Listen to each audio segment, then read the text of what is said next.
తెలంగాణ రాజకీయాల్లో సవాళ్ల మోత మోగుతోంది. రుణమాఫీపై హరీష్ రావు విసిరిన సవాల్కు అంతే స్ట్రాంగ్ గా స్పందించారు ముఖ్యమంత్రి రేవంత్ రెడ్డి.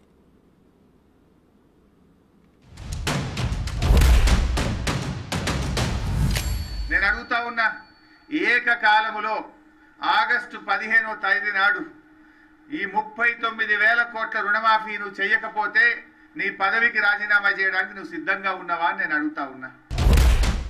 హరీష్ రావు అంటున్నాడు నిన్న చేయకపోతే రాజీనామా చేస్తావా అని. నేను హరీష్ రావుకు సూటిగా కేసీఆర్ సవాలు విసురుతున్నా. 15 ఆగస్టు లోపల రుణమాఫీ నేను చేస్తా. నేను రుణమాఫీ చేస్తే నీ పార్టీ నువ్వు రద్దు చేసుకుంటావా? సవాళ్ళు స్వీకరించు. 15 ఆగస్టు లోపల 2 లక్షల రుణమాఫీ చేసి చూపిస్తా.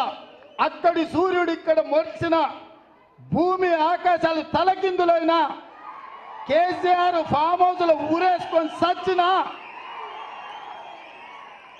15 ఆగస్టు లోపల రైతులకు 2 లక్షల రుణమాఫీ చేస్తా.